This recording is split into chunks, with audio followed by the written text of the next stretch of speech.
말씀으로 돌아와서 오늘 엘리야의 말씀으로 엘리야가 보여준 이스라엘의 하나님이란 제목으로 열왕기상 18장의 말씀을 나누려 합니다. 이 열왕기상은 우리가 큐티로도 계속 나가고 있는데요. 이렇게 큐티 매일 하시는 분들은 더 익숙하게 보실 수 있겠습니다. 그리고 오늘 목장 모임 말씀도 열왕기상 엘리야에 대한 내용을 다루게 됩니다. 그래서 엘리야에 대한 내용은 이제 17장부터 쭉 이렇게 많은 양을 좀 다루고 있어서 이 엘리야에 대한 내용을 여러 절을 걸쳐서 좀 오늘 같이 봐야 합니다. 계속 아시다시피 우리가 좀 어렸을 적부터 잘 아는, 그리고 또 믿지 않는 자들도 얼핏 아는 그런 유명한 말씀들을 제가 선택을 해서 조금 더 하나님의 의도대로 의미에 맞게 다시 좀 풀어가고 있습니다. 그래서 이런 기회에 여러분들이 늘상 알던 말씀이 하나님의 뜻대로 더 이 성경의 메시지가 온전하게 알아지고 깨달아지기를 축복합니다. 그래서 특별히 제가 그런 시간을 갖는 것은 참 저도 그런 때가 있었어요. 어릴 적에 들었던 굳혀졌던 말씀이 제대로 알게 되니까 참 뜻밖의 하나님의 메시지를 받게 되더라고요. 그러면서 수많은 시간 동안 신앙생활을 했지만 내가 제대로 몰랐구나, 정말 어릴 적부터 알던 말씀이 제대로 몰랐구나 라는 생각이 듭니다. 그래서 우리가 젊은 때에 말씀을 바로 알고 또 바른 길로 또 주님께 인도받기를 원합니다. 이제 엘리야에 대한 내용을 다루는데 오늘 18장 전체를 볼 겁니다. 그래서 여러분들이 성경책을 좀 펴시고 이렇게 부득 스마트폰으로 보시는 분들도 괜찮습니다. 보시면서 이렇게 말씀을 이어가길 바라요. 오늘 자막은 좀 기대하지 마시고 이 장수가 길어서 여러분이 제가 또 같이 읽으면서 보도록 하겠습니다. 엘리야를 생각하면 어떤 말씀이 떠오르시나요? 엘리야는 그 등장과 그리고 또 이 아합 왕과의 또 이 우상과의 결투 속에서 하나님의 메시지를 전하는 또 그 선지자의 모습을 봅니다. 가장 유명한 장면은 이 갈멜산에서 이 바알 선지자들과 대결했던 그 장면을 우리가 떠올릴 수 있고, 또 조금 더 나아가서는 그 이후에 이세벨의 그 자신을 죽이려는 그 말 한마디에 로뎀나무 그늘에서 이 하나님께 죽기를 청했던 그런 모습들을 보게 됩니다. 그런 이 선지자가 우상을 밀어내고 하나님의 나라가 다시 회복될 수 있도록 하나님의 사명을 이어가는데, 이 아합 왕이 즉위했을 때는 이 분열 왕국 시대입니다. 그러니까 남유다와 북이스라엘, 이스라엘이 둘로 쪼개져서 다른 정치 상황을 보여주고 있는데, 그 북이스라엘의 풍경 가운데 나오는 게 바로 엘리야 선지자입니다. 근데 이 모든 대부분의 이 분열 왕국 시대는 대부분 악한 왕입니다. 그 악하다는 기준이 뭐 나쁜 정치를 한 것도 있겠지만 우상을 섬겼다라는 거예요. 다윗 왕 때부터 신정 국가로 제대로 이제 세워지기 시작했는데 얼마 못 가서 바로 분열 왕국 시대에 우상들을 섬기는 모습을 보입니다. 그 가운데 가장 대표적인 이 우상을 섬겼던 왕이 바로 아합 왕입니다. 이방의 여인을 들여서 이세벨을 통해서 바알과 아세라 신들을 드린, 그래서 그 우상이 정치뿐만 아니라 국민들 모두에게도 이 우상을 섬기도록 했던 혼란한 시대였습니다. 그래서 그 혼란한 시대에 당연히 하나님의 역사도 하나님의 말씀도 보여지지 않았습니다. 그럼에도 불구하고 유일하게 하나님의 선지자를 통해서 그 말씀을 전하기를 원하셨는데, 그래서 그 엘리야 선지자를 통해서 이 아합 왕 시기 때에 이 비를 멈추게 합니다. 당시에 비를 다스린다고 생각했던 우상이 바로 바알과 아세라 신입니다. 풍요를 주어서, 당시는 이제 농경 국가니까, 농경 시대니까 이 비가 없으면 살아갈 수 없는 거예요. 뭐 지금도 크게 다르진 않죠. 그래서 그 비를 내리게 해주는 풍요의 신을 따랐던 이스라엘이었는데, 하나님이 엘리야를 통해서 명확히 보여주는 겁니다. 비의 주관자가 누구이시고 너희들의 주인이 누구인지를 3년 동안 비를 멈추게 하셔서, 초자연적인 현상이죠. 그래서 그들에게 하나님이 누구인지를 보이십니다. 그리고 비를 내리시지 않게 하면서 엘리야 선지자를 다른 곳으로 숨기죠. 이 오늘 말씀 전에 장에 말씀해 보면 요단 그릿시내나 시돈 사르밧 여인을 만나게 한 그 두 지역에 이 엘리야를 숨기면서 이제 말씀이 중단된 시대를 그 그림으로 드러내고 있습니다. 그러면서 이 엘리야가 선지자로서 하나님의 말씀을 전하는 시기인데 비도 내리지 않고 엘리야 선지자는 다른 지역에서 숨겨져 있고, 그러니까 이러한 상징들이 하나님의 말씀이 중단되어 있는 당시의 시대를 말해주고 있는 것이죠. 그래서 오늘 18장으로 넘어와서 이제 엘리야가 숨어 있다가 하나님이 부르셔서 이스라엘의 회복을 명하게 되는 중요한 장면입니다. 아합 왕과 그리고 이 아내 이세벨, 그리고 선지자 엘리야, 그리고 아합 왕의 가장 측근인 신하 오바댜, 이 네 인물을 통하여서 오늘 말씀을 하나님의 메시지로 정확하게 보기를 원합니다. 하나님의 사람이었고 그리고 하나님을 따랐던 엘리야와 오바댜 두 사람이 나오고, 또 대비되는 것이 아합과 이세벨이 나옵니다. 이 사람들을 통해서 어떤 메시지를 드러내는지 한번 18장 1절을 한번 같이 읽어보기 원합니다. 한번 같이 읽을까요? 시작. 많은 날이 지나고 제3년에 여호와의 말씀이 엘리야에게 임하여 이르시되 너는 가서 아합에게 보이라. 내가 비를 지면에 내리리라. 이제 1절부터 쭉 나갈 텐데 여러분 영과 육을 깨우셔서 말씀을 잘 따라오시기를 바랍니다. 차분하게 말씀을 잘 듣고 은혜 가운데 나아갑시다. 1절에 보면 많은 날이 지났습니다. 그러니까 엘리야가 숨어있던 지가 조금 지나고 가뭄의 시간이 3년이나 지났습니다. 그러니까 이 3년 동안 여호와의 말씀이 가려져 있고, 그리고 비를 주시겠다고 하는 말씀을 이제는 엘리야를 부르셔서 이제 회복으로 이제 진행시키는 것이죠. 그래서 여호와의 말씀이 부재했던 시기에 하늘 문이 닫히고 엘리야도 숨어 있고, 그런 상황 가운데 이제 이 흐름의 여러 인물들을 통해서 이제 하나님의 부재를 넘은 회복을 말씀하기 시작합니다. 그 17장 2절 3절에 보시면요, 이게 가려져 있던 그 엘리야의 모습이 나오는데 2절에 여호와의 말씀이 엘리야에게 임하여 이르시되 3절 너는 여기서 떠나 동쪽으로 가서 요단 앞 그릿 시냇가에 숨고, 엘리야를 하나님이 숨기세요. 그러니까 가뭄의 시간 속에 숨어 있으면서 이제 다시 하나님의 말씀으로 부를 때를 기다리는 거죠. 그러니까 성령 인물들은 누구나 고난과 기다림과 그리고 인내의 때를 거치게 됩니다. 그냥 하나님이 불렀다고 막 사용하시는 것이 아니라 기다리고 참고 때를 보는 시간들이 누구에게나 있는 것이죠. 그래서 결국 하나님이 원하시는 때에 그를 불러서 사용하십니다. 우리도 얼마나 나의 때와 하나님의 때가 달라져 있는지를 발견할 때가 많습니다. 저의 인생, 짧은 인생을 돌아봐도 참 그런 때가 맞는 적이 없었던 것 같아요. 그래서 역사의 주관자 되신 하나님께서 우리의 인생을 보고 하시는 일이 있기 때문에 우리가 계획하고 내가 생각한 때와 많이 다를 때가 있습니다. 우리는 사실 내가 계획하고 또 이렇게 그렇게 멀리 보지는 못하는 것 같아요. 그래서 내가 세운 계획이 하나님이 전 인류의 역사와 내 인생과 이 모든 것을 보시는 하나님이 나를 향한 계획은 다를 수밖에 없는 것이죠. 그래서 성경 인물 인생의 누구나 고난과 기다림과 참는 때를 보게 됩니다. 그래서 하나님은 감추는 때가 있으면 반드시 드러내시는 때가 있습니다. 여러분은 어떤 때를 지나고 계십니까? 하나님이 여러분을 드러내놓고 사용하시는 때입니까? 아니면 나의 인생에 하나님이 마치 없는 것처럼 감추이고 가리어진 때를 지나가고 있습니까? 이 하나님의 때가 참 다를 때가 많은데 저의 이 삶의 시간들을 생각해봐도 참 그런 때가 많습니다. 저는 뭐 이렇게 어릴 적부터 참 뭐든지 다 늦었던 것 같아요. 물론 많은 우리 청년들도 그런 경험들을 해봤겠지만 저는 참 잘하는 것도 많이 없었고 뭘 해야 될지 잘 몰랐습니다.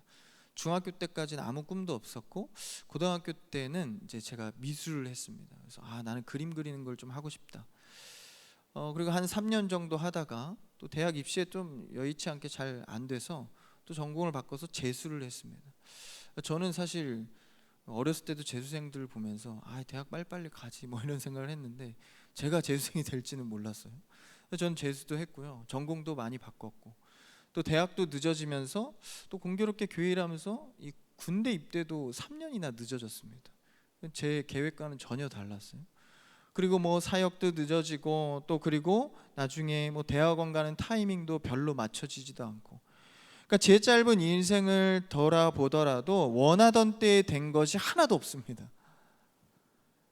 그러나 그 시간들을 살면서 조금씩 지금에 와서 조금 맞아 들어간다는 생각을 하게 됩니다. 그러니까 왜 영화나 드라마를 보셔도 이제 이 스토리의 진행을 보면 중간에 이런 어떤 복선들을 막 던지잖아요. 그래서 뭔가 일어날 것 같은, 이 일 때문에 뭔가 변화가 될 것 같은, 요새 말로 뭐 떡밥이라 그러나요? 뭐 복선이 막 던져지면 이 결말 부분에 가서 그 복선을 다 처리를 해야 되잖아요. 그래서 무턱대고 그런 복선을 막 여러 개 던져 놓으면 이 결말에 좀 당황스러운 결말을 맞이하기도 합니다. 그런데 하나님께서 우리를 향한 이 인생의 드라마는요, 완벽한 시나리오입니다. 그래서 우리의 삶에 알 수 없는 많은 복성들이 아무리 많이 던져져도 그 결말을 완벽하게 꾸리고 계신 하나님을 믿는다면 현재의 복선이 두려울 필요가 없는 것이죠. 그래서 저도 사역하고 소명받고 사명을 감당해 가면서 지금에야 조금 그 복선의 퍼즐이 한 개, 두 개 맞춰져 가는 것을 보게 됩니다. 그러니까 우리의 상황과 우리의 여건이 중요한 것이 아니라 여전히 내 인생의 주인 되신 하나님이 가장 나를 사랑하셔서 나를 계획 가운데 진행시키고 계신다. 이 믿음으로 살아갈 수 있는 여러분 되기를 축복합니다. 그래서 엘리야를 통하여서 오늘 시대에 이스라엘 백성, 아합 왕의 우상 숭배로부터 이스라엘을 회복할 때를 기다리고 있는 것이죠. 그래서 이제 18장에 와서야 그 역사의 말씀이 접힌 시대에서 역사의 주관자 되신 하나님이 하나님을 드러내고 다시 회복시키실 것을 이제 18장 엘리야를 통해서 진행해 가는 것이죠. 그러면서 2절에 보니까 2절을 한번 읽어볼까요? 엘리야가 아합에게 보이려고 가니 그때의 사마리아의 기근이 심하였더라. 이제 비가 오지 않으니까 기근이 심하였다는 얘기를 하는데 지역이 어디죠? 사마리아입니다. 이 시대가 갖고 있는 기근의 원인이 무엇이었죠? 우상 숭배입니다. 우산의 단을 처음에 만든 지역이 어디죠?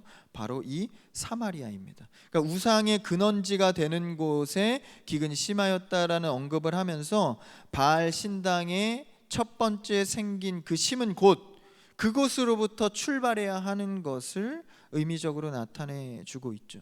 사실 이 열왕기상이 쓰였던 시기는 이 이스라엘이 분열 왕국 시대를 끝내고 포로기에 접어들었을 때 쓰여진 책입니다.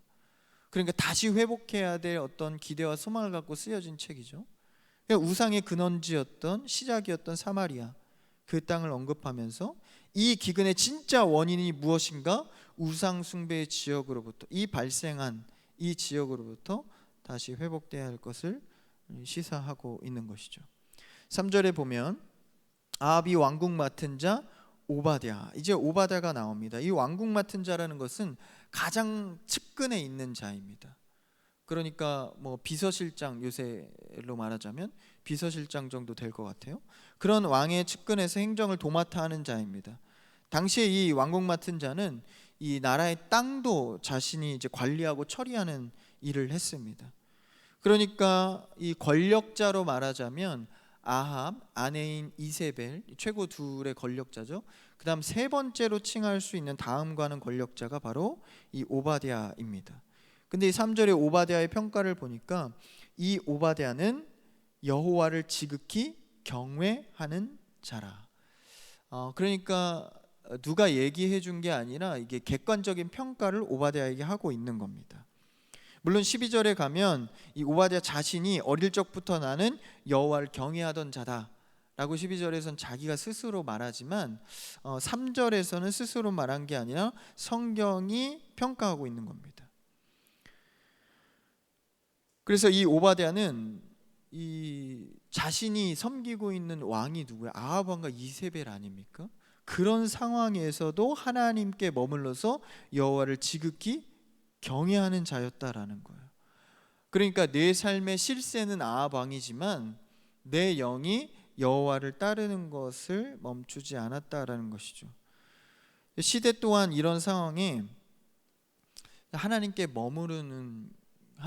머무르는 것은 그렇게 쉬운 일은 아닙니다.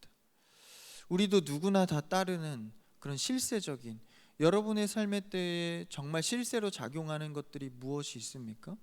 그러니까 이런 상황에서도 오바댜는 여호와를 경외하는 편에 섰다라는 것이죠. 여러분, 그런 자가 우리 크리스찬 교회 청년부 되기를 축복합니다. 어떤 상황에도 여호와 편에 서서 그를 경외하는 자.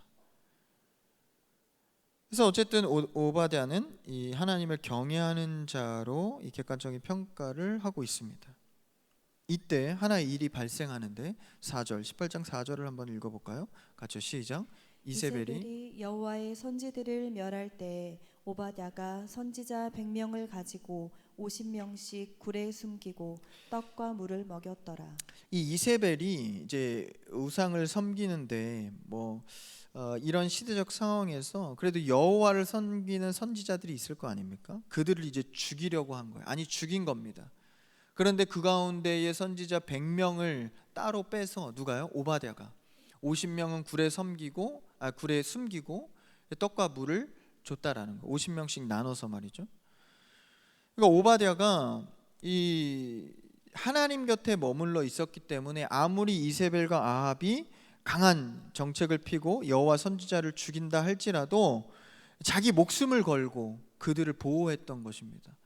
그러니까 여러분, 우리 신앙인들은 평소에는 잠잠할지 몰라도 어떤 결정적인 상황과 때가 왔을 때는 목숨을 걸고 행할 수 있어야 합니다.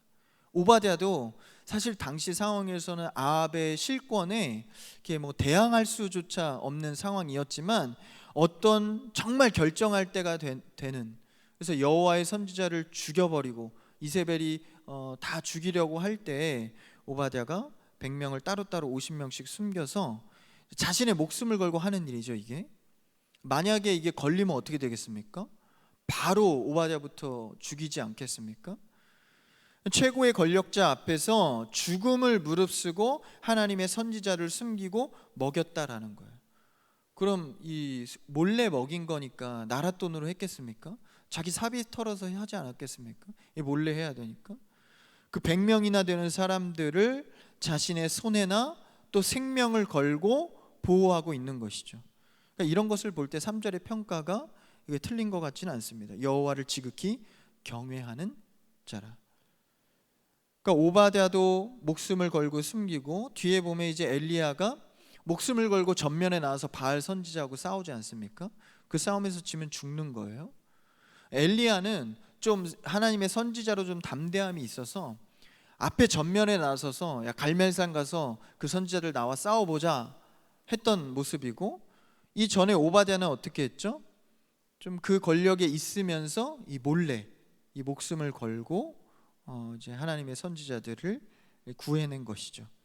그러니까 오바댜의 이런 소극적인 성향이든 엘리야의 적극적인 성향이든 상관없이 여호와에 붙어있는 자들이 할 일이 있다라는 것입니다. 그러니까 여러분이 교회 다니고 신앙생활 하면서 어떤 일률적인 하나의 모습으로 세워져야 일할 수 있다고 착각하시면 안 됩니다. 여러분의 부족한 모습 그대로 하나님은 쓰실 수 있다라는 것이죠. 그래서 어떤 숙련된 성격이 완성돼야 엘리야처럼 쓰임받고 그런 게 아닙니다. 하나님의 시대에 따라서 또 여건에 따라서 어려움에 따라서 그를 사용할 수 있는 것이죠. 여러분 모습 그대로 주께 뭡니까? 3절에 경외하는 모습으로 나아올 때 여러분 모습 그대로 쓰임받을 줄 믿습니다. 그러니까 여러분은 어떤 발전적인 모습으로 하나님께 나아갈까 이 고민보다는 그냥 나의 어떤 상황에도 하나님을 경외하는 자로 서야겠다 라는 결단으로 나아가야 하는 것이죠. 그래서 우리 교회만 해도 성도님들 혹은 청년분들 얼마나 많은 성향들이 있습니까? 참 우리 교회는 굉장히 다양한 캐릭터가 있는 것 같아요. 뭐 제 개인적인 의견입니다. 참 재밌어요. 여러 성향도 있고 환경도 다른 어떤 성장 배경이 있었을 거고 이 보면 참 재밌습니다, 형제 자매분들. 그래서 그런 여러 가지 모습과 성향의 상황 가운데에서 하나님이 일률적으로 만들어서 쓰시는 게 아닙니다. 그 믿음의 분량대로, 그 캐릭터대로 하나님이 시대의 오바댜처럼 엘리야처럼 사용받는 여러분 되길 축복합니다. 주무시는 거 아니죠? 자, 일어나십시오. 일어나십시오. 네, 일어나세요. 네. 아직 갈 길이 멉니다. 이제 4절 봤죠. 5절을 한번 같이 읽어볼까요? 잠을 깨우고 5절 시작. 아합이 오바댜에게 이르되 이 땅의 모든 물 근원과 모든 내로 가자. 혹시 꼴을 얻으리라. 그리하면 말과 노새를 살리리니 짐승을 다 잃지 않게 되리라 하고. 이세벨은 여호와의 선지자들을 죽이고 아합은 뭐 합니까? 아합은 그 기근 가운데 말과 노새를 걱정하며 짐승을 살리고자 합니다. 지금 백성들은 기근 가운데 죽어가고 여호와의 선지자는 다 죽어가는데 이 기근에도 아직까지도 아합은 자신의 풍요와 다산에 대해서만 생각하고 있는 거예요. 그러니까 아합이 얼마나 이 죄악 가운데 전혀 보지 못하는, 그렇죠? 그래서 결국 우상을 섬기는 자의 면모를 꺾지 못하는 것을 보는 거죠. 그러니까 하나님을 배신하는 일이면 뭐 어떻습니까? 풍요만 줄 수 있다면 상관없는 거죠. 뭐 이세벨을 이방인을 자신의 아내로 삼든 바알과 또 아세라를 자신의 신으로 삼든 하나님을 신으로 삼든 풍요를 준다는데 뭐가 중요하냐? 아합은 그런 선택을 하고 있는 것입니다. 이렇게 말씀을 가까이 하지 않는 모습으로 하나님을 모르고 그 계획과 사랑에 무지한 자가 되어서, 여러분 하나님의 계획과 사랑에 무지한 자가 아니라 그것을 인생의 시간을 통해서 조금씩 발견해가는 여러분 되기를 축복합니다. 자꾸 모르면 멀어지는 거예요. 말씀을 가까이 해야 하는 것이죠. 여기 5절에서 아합의 가치관과 인생관이 여실히 드러나는 겁니다. 고작 말과 노새를 걱정하며 풍요를 위해 살아가고 있는 것이죠. 이때 오바댜는 어떻게 했죠? 선지자들을 감추고 먹이는 일을 하면서 여호와를 경외하는 자리에 계속 남아 있습니다. 그것을 상징적으로 6절에서는 이렇게 표현하는데요. 6절이 좀 중요한데 한번 같이 읽어볼까요? 6절 시작. 두 사람이 두루 다닐 땅을 나누어 아합은 홀로 이 길로 가고 오바댜는 홀로 저 길로 가니라. 아합과 오바댜의 길은 서로 다른 길을 가고 있는 것이죠. 세상의 가치에 대하여서 길을 달리하는 것. 그러니까 우리는 사실 이 교회에 들어와서 예배하고 하나님을 만난 이후로는 사실 결정한 거 아닙니까? 세상과 다른 길을 가노라고 결정한 것입니다. 그러니까 여러분 성도로서 내가 살아가길 원한다면 어설프게 세상 흉내 내지 마시고 하나님을 경외하는 자로 분명하게 설 수 있는 여러분들을 축복합니다. 그것을 청년의 때에 훈련하셔야 합니다. 훈련되지 않으면 나중에 가정 이루고 자녀 낳고 할 일들 바쁘고 그런 사회 속에서 어떻게 하나님을 경외하는 자로 설 수 있겠습니까? 이 오바댜는 아합 밑에 있으면서도 얼마든지 하나님을 경외하는 삶을 선택했습니다. 그러니까 우리는 이런 오바댜의 모습을 볼 때 우리의 상황과 나의 여건과 성격을 자꾸 핑계하시면 안 됩니다. 나는 어릴 적에 상처가 있어. 나는 성격이 이래서. 나의 현재 상황은 너무 어려워서. 돈 벌어야 돼서. 여러분 그런 핑계를 내가 갖고 갈 때 하나님 안에서 경외하는 자가 아니라 아합과 같이 풍요를 위해 달려가는 다른 길로 갈 수 있다라는 것이죠. 그러면서 시간이 지나면서 하나님의 계획은 전혀 모르는 상태로, 그러나 오바댜는 어떤 상황에도 하나님의 일들을 경외하는 자로 했다라는 것이죠. 여러분이 어떤 길을 선택하든지 여러분을 향한 하나님의 계획은 진행되고 있습니다. 속히 돌아오셔서 그 하나님의 계획에 동참하는 여러분 되기를 축복합니다. 내가 찾지 않고 무관심할 뿐이지 하나님의 계획은요, 여러분 시간 안에 늘 메시지로 서려 있습니다. 그러니까 이런 주일 말씀은 여러분 놓치시면 안 됩니다. 여러분이 졸고 있는 지금 이 시간에도 여러분의 인생의 시간을 향한 메시지는 전달되고 있다라는 겁니다. 내가 무지해서 받지 못하거나 내가 핑계하며 멀리할 뿐입니다. 오바댜처럼 권력 밑에서도 생명을 걸고 힘겨운 싸움을 하고 있는 그 모습을 볼 때 우리도 도전을 받는 것이죠. 야, 하나님의 일을 어느 상황 가운데에서도 나도 할 수 있다.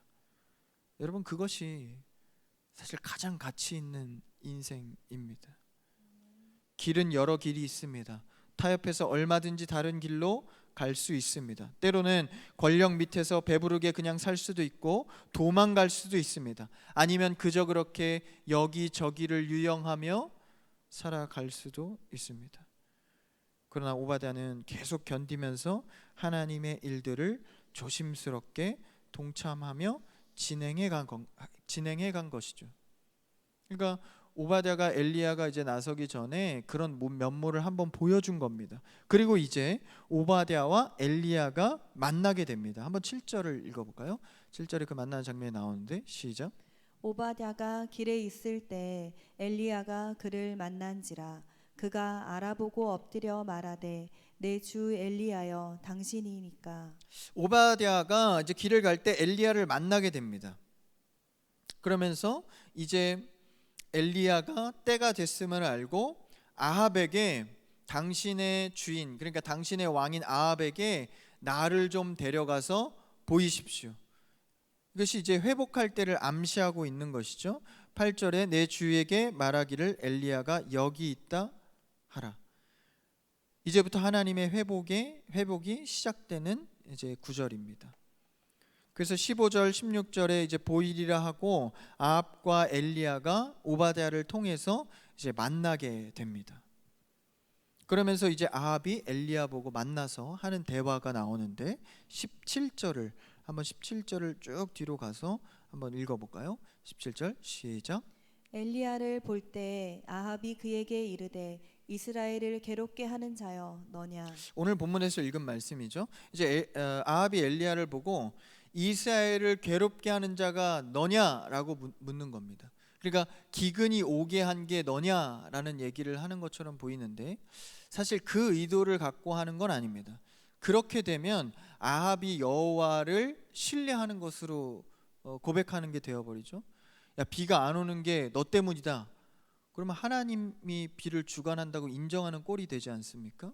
여기서 그 의미보다는 안 그래도 기근 때문에 어려워 죽겠는데 선지자 엘리야 너가 바알과 아세라를 섬기는 우리 가운데 이 하나님을 섬긴다고 여러 말을 하는 것이 우리를 어지럽게 하는구나 라고 말하고 있는 것이죠. 왜 세상을 시끄럽게 하고 다니냐 라고 말하는 것입니다. 그때 엘리야가 분명한 시대에 눈을 갖고 말합니다. 18절을 한번 읽어볼까요? 그 다음 오늘 본문 읽은 건데 시작. 그가 대답하되 내가 이스라엘을 괴롭게 한 것이 아니라 당신과 당신의 아버지의 집이 괴롭게 하였으니 이는 여호와의 명령을 버렸고 당신이 바알들을 따랐습니다. 엘리야가 매우 분명하게 말하고 있죠. 이 나라를 어지럽게 한 것은 나 때문이나 내가 시끄럽게 한 것이 아니라 바로 너를 중심으로 조상 때부터 우상에 빠져 있기 때문이라고 지적하고 있습니다. 여러분, 우리도 세상에서 혼란스러운 시끄러운 소리들 속에 뭐를 분별해야 될지 모르는 삶의 시간들이 굉장히 많습니다. 그때 하나님의 말씀은 늘 우리에게 명확한 제시를 합니다. 헷갈리는 건 나일 뿐이고 하나님의 말씀은 늘 명확합니다. 그래서 그런 시끄러운 소리들 속에서 우리는 이제 결정해야 합니다. 하나님의 말씀이 어디를 향하고 있는지. 무지에서는 알 수 없는 거예요. 여러분, 말씀에 관심을 갖고 무지에서 벗어나 하나님의 말씀에 깨어있는 눈을 갖기를 축복합니다. 그래서 언제까지 잠자고 있을 거예요? 언제까지 멈춰 있을 겁니까? 이제는 볼 줄 알아야 합니다. 하나님의 시선이 어디를 향하고 있는지. 그래서 당신과 당신의 아버지의 집 때문에 사실 원인과 결과는 하나님의 눈에 다 있습니다. 우리가 발견을 못할 뿐이죠. 여러분의 뭔가 꼬이고 뭔가 안 되고 답답한 심경 가운데는 사실 분명한 이유가 있습니다. 말씀의 메시지로 찾아내는 여러분 되길 축복합니다. 이런 뿌리 깊은 죄악이 있다고 말하면서 그 뿌리를 사실 바꾸는 게 쉽지 않죠. 어쨌든 이 메시지를 전하고 있는 겁니다. 그러면서 이제 엘리야가 제안 하나를 하죠. 19절을 읽어볼까요? 19절 시작. 그런즉 사람을 보내 온 이스라엘과 이세벨의 상에서 먹는 바알의 선지자 450명과 아세라의 선지자 400명을 갈멜산으로 모아 내게로 나아오게 하소서. 이제 유명한 이 엘리야의 바알 선지자 850명과의 이 전투가 시작되는 장면입니다. 근데 이제 특별한 것이 엘리야가 먼저 제안을 해요. 그러니까 이 바알 선지자 아합 쪽에서 제안한 게 아니라 엘리야가 먼저 제안을 합니다. 바알 선지자 450, 아세라 선지자 40이 도합 몇 명이죠? 850명과 여호와의 선지자는 누구예요? 엘리야 한 명입니다. 850대 1의 싸움을 제안을 하는 거예요. 그때 아합이 이 방식을 그대로 따르죠. 그러니까 850대 1은 자신이 있었던 겁니다. 그의 머릿속에는 풍요의 생각들 그리고 세상의 수학의 논리로 850대 1이면 사실 이기가 쉽지 않죠. 그 수학적인 계산, 풍요의 계산 속에서 그 엘리야의 제안을 수락합니다. 그렇게 선지자들을 모아서 갈멜산으로 가게 되죠. 그래서 이제 갈멜산에서 모여서 이때 엘리야가 백성들에게 가까이 나서게 됩니다. 21절이 오늘 말씀의 가장 핵심적인 구절인데 21절 보시면 엘리야가 모든 백성에게 가까이 나아가. 백성들도 역시 아합 왕의 그 우상 정치 때문에 하나님을 보지 못하는 무지에 빠져 있습니다. 그런 백성들에게 어떻게 했다고요? 가까이 나아갔다. 하나님을 대리하는 인물로서 엘리야가 하나님의 백성들 가운데 가까이 갔다라는 겁니다. 여러분 항상 우리는요 내가 하나님께 가까이 가는 것 같지만 우리의 마음속과 행동은 늘 죄만 생산해낼 뿐입니다. 늘 가까이 오시는 분은 누구시죠? 하나님입니다. 여러분 이 사실을 놓치면 안 됩니다. 나의 의로 나의 행동으로 뭔가 하나님께 더 가까이 갈 수 있을 거라고 착각하면 안 됩니다. 우리는 늘 먼저 오신 하나님을 기억해야 합니다. 그래서 우리는 은혜로밖에 살 수 없는 거예요. 내가 갈 수 없는 하나님이 오셔야 가능한 그 만남. 그래서 오시기까지 누가 이 땅에 오셨죠? 예수 그리스도가 죽기까지 이 땅에 오신 겁니다. 먼저 오신 사랑, 그게 바로 예수 그리스도의 십자가의 사랑입니다. 그래서 우리는 사실 가까이 갈 수 없는 거예요. 하나님께서 먼저 가까이 오셨죠. 그 메시지를 21절에 담고 있는 거예요. 엘리야가 백성들에게 가까이 나아서죠. 그 역사의 구석으로 숨어있던 엘리야가 하나님의 부르심에 따라 이제는 백성들에게 가까이 나온 겁니다. 그러면서 중요한 말씀을 하는데 잘 보십시오. 21절 이르되 너희가 어느 때까지 둘 사이에서 머뭇하려느냐. 백성들이 하나님을 목전 앞에 두고 아합의 정치의 우상 가운데에 머뭇하고 있다라는 거예요. 근데 이걸 원어에 조금 더 직역해서 보면 다리를 절뚝이는 장면으로 볼 수 있습니다. 하나님 앞에서 왜 다리를 절뚝거리느냐, 머뭇하면서 갈등하고 있느냐, 풍요로운 대로 결정하는 아합을 왜 따라가고 있느냐라고 말하고 있는 것이죠. 근데 여기서 이제 절뚝이다라는 이 단어의 표현은 동일하게 쓰인 장면이 있습니다. 이 다리가 절뚝이게 되는 사건 하면 어떤 구약의 장면이 떠오르세요? 이 야곱이 있습니다. 야곱이 하나님이 보낸 천사 씨름할 때, 하나님과 씨름한 거죠. 씨름할 때 하나님이 환도뼈를 쳐서 다리를 절뚝이게 하죠. 그 장면의 단어와 똑같은 대목이 바로 이 머뭇거리고 있다는 단어입니다. 하나님이 야곱의 환도뼈를 쳐서 절뚝이게 해서 회복을 시키죠. 그러니까 이스라엘의 회복, 그 다리를 쳐서 회복시키는 이스라엘을 상징해서 나타낸 장면입니다. 그러니까 때로는요, 우리를 어렵게 하시고 머뭇거리게 하시고 절뚝이게 하신 상황, 그 연약한 상황 가운데에서 하나님의 회복을 드러내시죠. 하나님의 항상 방법입니다.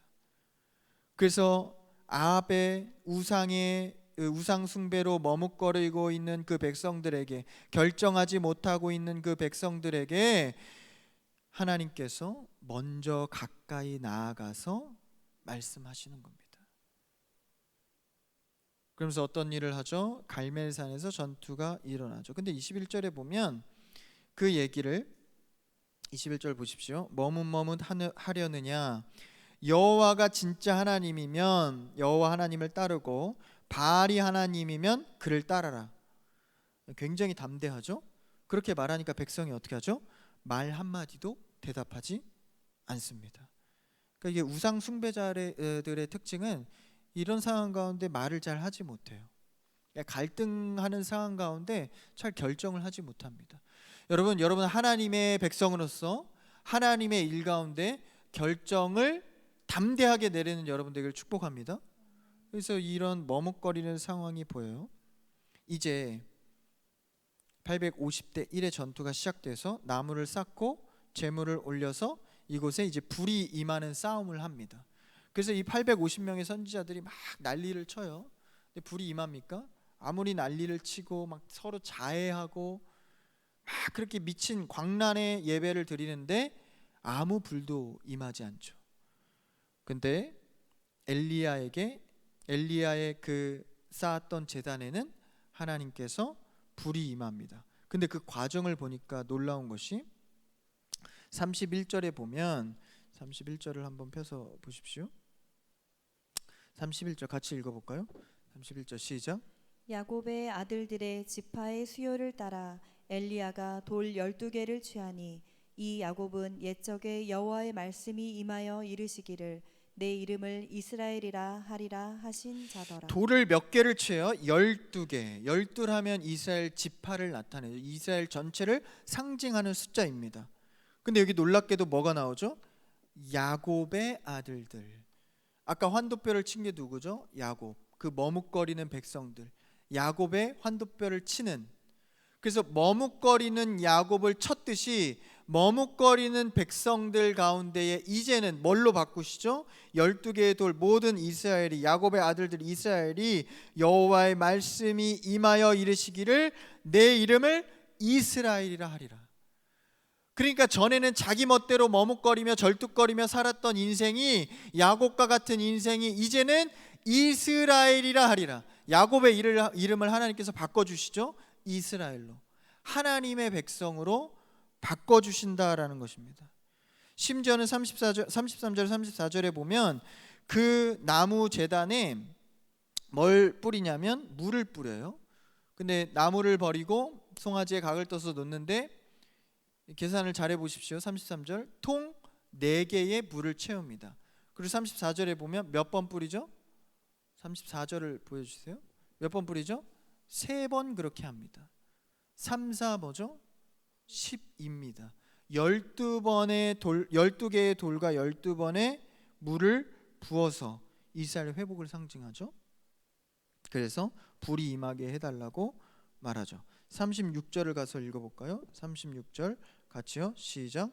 저녁 소재 드릴 때에 이르러 선지자 엘리야가 나아가서 말하되 아브라함과 이삭과 이스라엘의 하나님 여호와여, 주께서 이스라엘 중에서 하나님이신 것과 내가 주의 종인 것과 내가 주의 말씀대로 이 모든 일을 행하는 것을 오늘 알게 하옵소서. 할렐루야. 그러니까 아브라함과 이삭과, 원래 자연스러우려면 아브라함이 하나님, 이삭이 하나님, 누구의 하나님이죠? 야곱의 하나님. 이게 자연스러운 거예요. 근데 36절에 보니까 아브라함과 이삭과 야곱이라 하지 않고 이스라엘의 하나님이라고 말합니다. 이제 더 이상 야곱의 때에 그치는 것이 아니라 이제는 이스라엘이라 하리라. 그래서 하나님께서 하나님 외에는 절뚝거리는 인생이 하나님의 백성이 아니고서는 돌아올 수 없음을 나타내 주는 것이죠. 그러니까 오바댜든 엘리야든 갈멜산의 전투든 이 모든 것을 통해서 뭘 알리시는 겁니까? 너희는 하나님의 백성이요 하나님의 자녀다. 내가 아니면 살 길이 없다라는 것을 이 인물과 사건을 통해서 드러내고 있는 것이죠. 여러분, 우리는 청년의 때에 나의 정체성을 이스라엘의 하나님 되신 그분, 나의 하나님이 되기를 축복합니다. 성경 속에 갇혀 있는 하나님이 아니라 이 이스라엘의 하나님은 나의 하나님이 되어야 합니다. 그래서 이제는 내 모습을 보고 실족하는 것이 아니라, 내 모습 때문에 실망하는 게 아니라 나의 하나님 되어주시는 그 이스라엘의 하나님을 보고 내가 온전한 주의 자녀로 세워지기를 원합니다. 그래서 38절에 결국 불이 임하고 41절에는 회복의 비가 내리게 됩니다. 불은 뭐죠? 소멸하는 불, 죄를 사하고, 그렇죠? 소생케 하는 불, 그리고 회복의 생명의 비가 내리는 것이죠. 그래서 결국 백성들이 어떻게 됩니까? 39절만 읽고 마치죠. 39절, 오늘 본문이 39절 시작. 모든 백성이 보고 엎드려 말하되 여호와 그는 하나님이시로다. 여호와 그는 하나님이시로다 하니. 백성들이 이것을 보고 엎드려 뭐라 경배하죠? 그는 하나님이시로다. 여러분, 이것이 우리가 살아가는 모든 삶의 결정의 주체가 되어야 합니다. 여호와 그분 하나님을 바라보며 나아가는 것이죠. 나는 할 수 있는 것이 없습니다. 하나님이 나에게 가까이 다가오사 그분이 행하시고 나는 이스라엘의 하나님의 약속을 붙들고 나아가는 것이죠.